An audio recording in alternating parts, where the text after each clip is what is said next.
Existe uma questão sobre essa CPMI que eu quero que você saiba de forma definitiva. Tudo o que aconteceu, todos os roubos dos velhinhos, a responsabilidade é de uma pessoa chamada Jair Messias Bolsonaro. Foi dentro do governo Bolsonaro que tudo começou, foi dentro do governo Bolsonaro que essa situação escalou de forma absurda, aí essa situação entra, criada pelo Bolsonaro no governo Lula, e é no governo Lula que isso acaba, que tudo é exterminado. Não só isso, além do Lula revelar o fato, além dele combater o que aconteceu, ele trabalha para ressarcir os velhinhos que foram roubados. Então toda a responsabilidade do que aconteceu está no colo do Bolsonaro. Mas como a gente sabe que o bolsonarismo é a cara de pau personificada em um movimento, eles querem de todas as formas, criar situações, criar factoides, inventar fake news. Eles querem de todas as formas fazer com que as coisas sejam invertidas. Porque até então o que se sabe, o que se foi apurado com documento, com prova, com evidência, o que foi apurado é isso, que essa situação de roubo de velhinhos, ela se dá porque Bolsonaro foi presidente. E ela teria continuado se Bolsonaro tivesse sido reeleito. É mais uma oportunidade para agradecer a Deus de joelhos pelo Bolsonaro não ter sido reeleito. Porque se tivesse sido reeleito, os velhinhos estariam sendo roubados até hoje, ninguém nem sequer ia saber disso, tá? É importante a gente colocar. Só que hoje na CPMI, os bolsonaristas, esse pessoal da extrema-direita, escalou na mentira, que é uma coisa, eles são depravados, é pornográfico, é uma coisa vergonhosa o que esses canalhas fazem. Eles surgiram, uma jornalista do Metrópolis, do nada, surgiu com uma informação de uma testemunha, sem nenhuma prova, sem nada, sem nenhuma evidência, nada, de que o Lulinha tinha recebido milhões, uma mesada, 25 milhões de reais, mais uma mesada de 300 mil, por um assessor do careca do INSS. E aí, obviamente, primeiro, o ponto de partida, tem que haver uma prova a respeito disso. E aí a gente vê o embate, que são guerreiros, né? Esses caras são guerreiros. O Rogério Correia, por exemplo, que já é um político tarimbado, ele estava falando a respeito dessa situação, porque não tem prova nenhuma, só acusação. Todos os perfis extremistas tomaram a rede hoje, viu? Todos eles, do começo ao final. Não é só Nicolas, Gayer, Biakis, não, todos eles, todo mundo. Inclusive o Moro, a gente vai falar daqui a pouquinho aqui, porque o Moro recebe uma resposta no Pimenta, ao vivo. Uma chapuletada ao vivo. Mas primeiro, eu quero colocar aqui essa resposta, que foi a resposta do Rogério Correia para o Van Hatten. Como você sabe, o Van Hatten tem um envolvimento em que ele matou uma pessoa, ele atropelou uma pessoa e matou uma pessoa. E aí, o Rogério Correia, espertamente, estava falando, né? E aí ele é interrompido aos berros. É só isso que esse Van Hatten sabe fazer, é berrar, dar chilique lá dentro. É só isso. E aí o Rogério Correia coloca um termo adequado para o Van Hatten, olha só. E agora usam uma CPMI que era para ser séria, que era para ser uma CPMI para investigar quem roubou dos aposentados, para falar mentira da família do presidente. Cadê a prova sobre o Frei Chico? Que vocês falaram e não veio absolutamente nada aqui. Cadê as provas? Apresente as provas! Apresente antes! Fábio Costa, por favor. Antes de falar mal da família dos outros, apresente a prova. Não tem prova. O senhor não atropele mais ninguém aqui. Por gentileza. Não atropele os outros, o deputado. Deixa o parlamentar Deixa eu falar e não atropele os outros. Só atropelar que sabe. Só atropelar que sabe. Eu gosto demais do Rogério. O Rogério Correia é do meu estado, né? Ele é de Minas Gerais. E eu lembro claramente, eu acompanhava, ele foi deputado estadual. O bicho não é brincadeira, não, hein?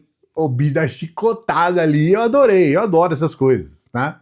Porque o que acontece? Esses caras, eles começam a berrar lá dentro, começam a dar chilique lá dentro, e aí não tem como você estabelecer uma relação de conversa e diálogo. Você tem que falar no nível dos caras. E tanto que o Van Hatten calou a boca depois disso. Porque você está falando, você está colocando a sua fala no seu momento, no seu direito de colocar a fala, e esses caras entram batendo em cima para tirar o raciocínio, para não deixar a pessoa externar o direito dela de fala. E aí, o Rogério Corrêa já deu a resposta, não vem atropelar não. Se ele reclamasse alguma coisa, eu falo, não, você está atropelando a minha fala. Mas a gente sabe o que está por trás disso, que é o atropelo que ele deu matando uma pessoa. Van Hatten matou uma pessoa atropelada. Aliás, isso é meio moda na extrema-direita, porque o Geyer também, né? O Geyer matou pessoas bêbado, estava bêbado, e por 2 vezes ele fez isso, né? Numa ele atropelou, não matou, que foi a segunda vez, mas deixou a pessoa paraplégica, e na outra foi essa situação, enche a cara, enche a lata de cachaça. Fala que o Lula é o cachaceiro, ele fala direto isso, né? Para que eu saiba, o Lula nunca matou ninguém bêbado de carro. O Geyer fez isso.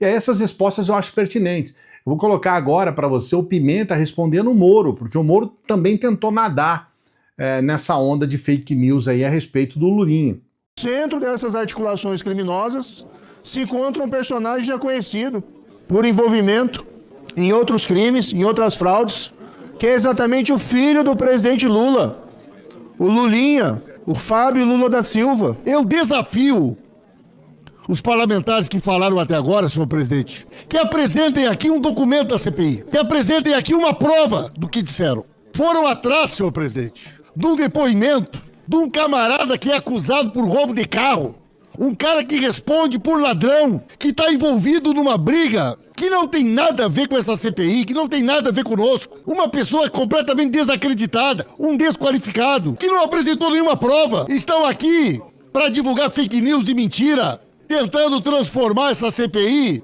num palco de acusações criminosas, como já fizeram na história contra outras pessoas e contra o próprio presidente Lula. Não há nenhuma relação entre esta CPI, entre esta investigação e o senhor Fábio. Na própria matéria do Poder 360 foram 2 veículos, né? O Metrópolis e o Poder 360, que são veículos de direita ou de centro-direita. E ali o que acontece? Eles falam, na própria matéria deles mesmos, tá? Eles estão dizendo, olha, a Polícia Federal afirma que não tem nenhuma ligação entre a questão que está sendo abordada na CPMI, né? Que tem a ver com essa fraude no INSS, e o que está sendo investigado, as possíveis investigações, e o que está sendo colocado a respeito do Lulinha. E você sabe muito bem, o Lulinha já foi acusado de ser dono da Friboi, a Carla Zambelli passou na frente de uma loja da Van e falou que aquilo lá era da filha da Dilma. Eles inventam coisas a respeito dos filhos dos presidentes de esquerda desde sempre. O Lulinha, então, nossa mãe, o que já foi colocado de mentira sobre ele, e muita gente acredita nisso até hoje. Tanto que você vê a fala do Moro, o Moro dizendo, olha, envolvido numa célula. Mas aonde é que estão essas coisas? A gente precisa de evidências, de provas, as coisas precisam ser apresentadas. E até agora não há nada disso. O próprio Pimenta, ele fala a respeito disso agora com mais calma, explicando tudo o que está acontecendo. Veja esse vídeo aqui para você entender. Não se esqueça do like, hein? O like é importante. Dê o like aqui, se inscreva aqui no canal.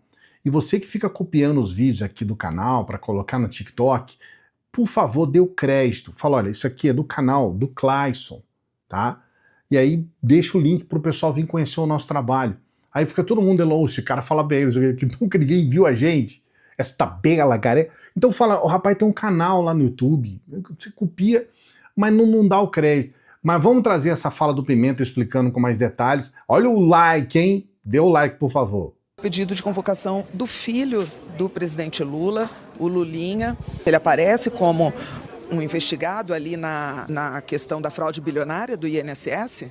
Olha, gente, se trata de um factoide, né, baseado numa delação, num depoimento, de um desafeto desse careca do INSS, sem nenhuma prova, sem nenhuma consistência, sobre temas que não têm absolutamente nada a ver com o INSS ou consignado, acusações absolutamente inverídicas, sem nenhuma prova, E eu lamento profundamente, né, que alguns parlamentares tentem, né, instrumentalizar um debate político no ambiente de investigação sobre fraudes do INSS, tentando trazer, né, para esse ambiente uma acusação absolutamente sem provas, sem fundamento, com o único objetivo de tentar criar, né, um ambiente pré-eleitoral aqui na nossa comissão.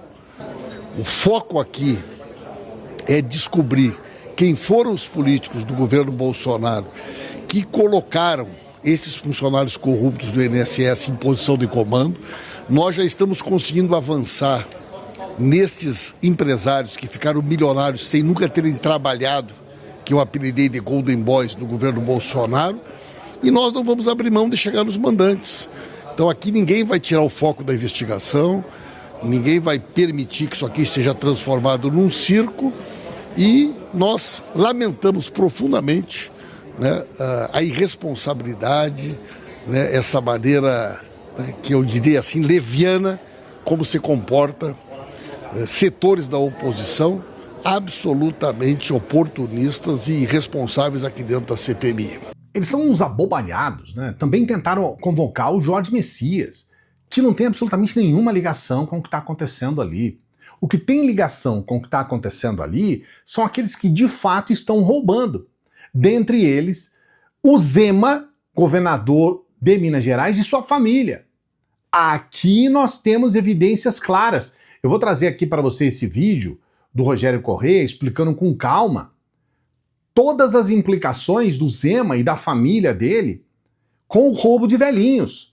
Aqui não, aqui nós temos uma situação completamente diferente. Aqui nós temos provas concretas, com elementos concretos. Olha só. Eu acho que perseguição política é o que isso tem sido feito aqui com o irmão do Lula, filho do Lula, agora mesmo chamam viúva do Lula. Isso é perseguição política. Não tem nada a ver um assunto com outro em relação ao INSS, em relação ao consignado, e querem chamar apenas politicamente. Isso nós estamos vendo vários exemplos que, infelizmente, a oposição está fazendo aqui. Está desvirtuando o assunto da CPMI para virar um assunto político. Isso eu realmente não faço. Por isso, o requerimento que fiz foi para convocar alguém, por favor, que está exatamente dentro do escopo da CPMI. Vou mostrar por quê nesse tempo que eu tenho. O governador Romeu Zema, ele saiu, aliás, ele enviou um ofício pedindo para não vir. Tá? O presidente leu aí, o governador Zema está com medo de vir, já pediu para não vir. Mas como os deputados vão votar favorável, eu fico mais tranquilo. Por que ele precisa vir? Ele disse que ele saiu da financeira Zema, que é a financeira da família dele, em 2018, é verdade. Em 22/10/2018, depois das eleições. É claro, ele não poderia ser dessa financeira para estar no governo do Estado. Por isso ele saiu. Mas eu queria dizer a vocês que ele ainda mantém 16,41% das ações. O pai dele, 51% das ações. O irmão dele, Romero Zema, o pai é o Ricardo Zema, 16,41%. E a Luciana Zema, que é irmã, 16,18%. Vocês somarem, 100% da família Zema. Me parece aquelas empresas, esse aqui é o Zema, ó. Me parece aquelas empresas, relator, que o senhor faz ali e coloca, tem parente não sei o quê, irmão não sei o quê, irmã não sei o quê, filho não sei o quê. Aqui é o Zema com a financeira dele.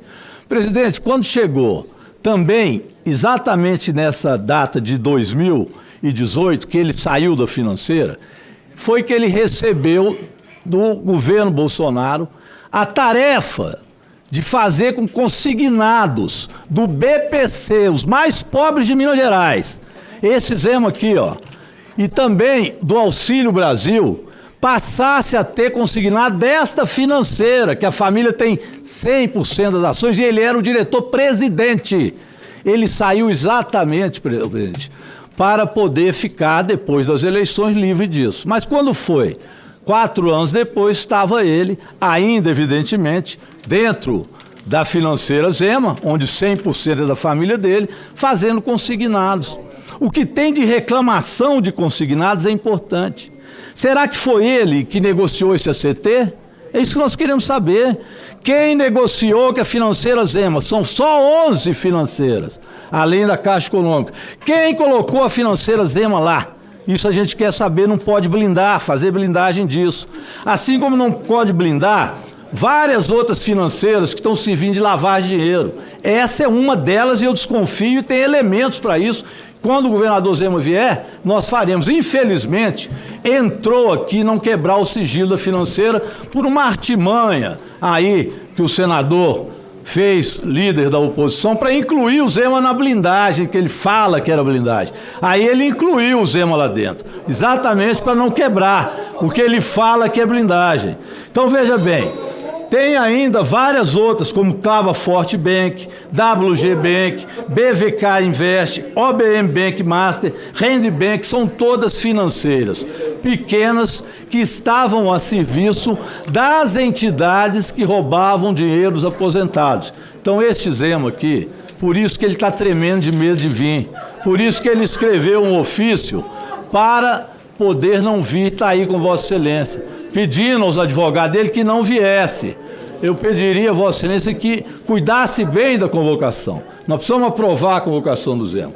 Não é possível ficar blindando pessoas que faziam desconto de BPC e de Auxílio Brasil em véspera de eleição. Foram 9 bilhões, quero saber quantos que foram da financeira Zema, que lá em Minas Gerais, mas deve ter ficado próximo, presidente, de R$1 bilhão, pelo menos da financeira Zema, que hoje, e aqui eu termino, para o senhor ter uma ideia, tem ainda 34% do que existe na financeira é de crédito consignado. Pois não, Cid. Veja bem, isso é grave, tá? Nós estamos falando de R$1 bilhão. Nós estamos falando que a financeira envolvida tem 34% ainda de crédito consignado. Essa situação é uma situação que tem diretamente relação com a CPI. Nesse caso, a CPMI do INSS. Então, isso sim tem uma relação direta com essa situação específica que nós estamos tratando na CPMI. E olha, o Zema, ele vai ter que se preparar muito bem para ser sabatinado, entre aspas, né, para responder as perguntas ali. Porque ele está exposto. O que mais se sabe sobre o Zema é essa situação dele fazer o come quieto, né? A gente em Minas Gerais, a gente tem essa coisa do come quieto, que é bom para um lado e ruim para o outro. Nesse caso do Zema, fazendo tudo quietinho, ele conseguiu chegar a esse patamar de R$1 bilhão. É R$1 bilhão. Então é muito grave, é muito sério. Porque em Minas Gerais a gente tem uma situação. A gente tem esses fanfarrões, né? Tanto o Zema quanto... O Zema, para mim, é um criminoso. Como esse Cleitinho. Esses caras, eles ficam fazendo aquele discurso de caipira, né? Como é que eu vou falar pra você? O negócio aqui vai ser diferente, que eu vou explicar pra você. E aí, o que acontece? Primeiro, o mineiro não é isso. Segundo, esse personagem que eles fazem, tanto o Zema quanto o Cleitinho, ofende o verdadeiro matuto, o verdadeiro homem simples de Minas Gerais. Isso você tem no Brasil todo, mas esse personagem deles faz com que eles se aproximem, porque esse matuto, ele é muito querido. Todos nós, em Minas Gerais, a gente conhece alguém que é simples, que a gente chama de pessoa da roça. A gente tem amor por essas pessoas, porque são pessoas que têm, no primeiro momento, são pessoas até inocentes, muitas vezes, e são profundamente trabalhadores. É gente que trabalha, gente que acorda 4 horas da manhã para apanhar café, e aquela loucura que, para muitas pessoas, é impossível entender, porque são pessoas abnegadas. Aí o que eles fazem? Eles imitam esses caipiras, né, esse pessoal da roça, trabalhador, porque de imediato eles vão ter um olhar que todos nós temos a essas pessoas, que é trabalhador, é simples, é humilde, sabe? Então é uma safadeza que, olha, a vontade que dá é fazer coisas que não se fala em um vídeo. A vontade que dá. A gente tem que conter. Mas ali você vê o tanto que são safados. Você acha que tem alguma humildade, alguma... assim, alguma inocência em quem põe a mão em R$1 bilhão? Responde aqui nos comentários. Responde aqui nos comentários se tem aí, eu não sei, a gente fala para o Brasil todo, eu não sei de onde você está nos acompanhando, talvez esteja em Minas Gerais, né? Mas se você estiver nos acompanhando em Minas ou em outro estado, existe aí na sua cidade, na sua região, no seu estado, existe alguém que faz isso, que pega um personagem dessas pessoas humildes, que a gente chama de matuto, né? A pessoa mais humilde, entra nesse personagem para enganar pessoas? Porque a extrema-direita é isso, né? Tem o matuto, tem gente que grudou com super bone, um chapéu na cabeça e fica andando com o chapéu para lá e para cá, você conhece, né? Para quê? Para dizer, não, eu sou, né, humilde, eu ando de chapéu como as pessoas. Aí no seu estado tem isso? Gente que imita as pessoas humildes para tentar se fazer de humildezinho, mas que na verdade é um canalha de um safado? Coloca aqui nos comentários. Não se esqueça de dar o like no vídeo, o seu like é muito importante para o nosso trabalho. E a sua inscrição é fundamental para a gente levar adiante o que a gente faz aqui. Então dê o like e se inscreva no canal. A gente também pede para as pessoas nos ajudar aqui. Primeiro eu vou trazer aquela dica especial, né, que a gente tem o nosso celular aqui. E agora, muitas pessoas estão aproveitando esse fim de ano para poder ter uma renda extra. É um dinheirinho a mais para você fazer uma viagem, para você... Olha, eu recebi uma proposta aqui da Azul, eu não confio muito, né? Mas a Azul está fazendo uma viagem de avião e o valor da viagem, ida e volta, está em R$450, uma coisa assim. Essa viagem é uma promoção de Black Friday.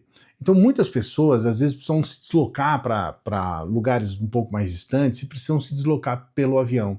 Talvez seja uma oportunidade para você conseguir fazer uma viagem como essa, porque você consegue fazer isso nesse mês. Você consegue levantar R$450, R$500, você pode levantar até R$1.000. É só você entrar no primeiro comentário fixado e eu vou explicar como que você vai fazer isso trabalhando apenas com o seu celular. Você vai trabalhar no dia que você quiser, na hora que você quiser, no tempo que você quiser, da onde você estiver, mas apenas com o seu celular você já tem essa renda extra. É um trabalho, tá? E eu explico tudo para você. Entra aqui no primeiro comentário fixado. E a gente sempre pede para as pessoas que chegam no final dos vídeos para ajudar o nosso trabalho, eu quero continuar trabalhando para você. E para isso, eu preciso que você me ajude a continuar trabalhando. Como você pode ajudar? Você pode ser um membro aqui do canal, um membro do nosso canal, um apoiador ou uma apoiadora do nosso Apoia-se.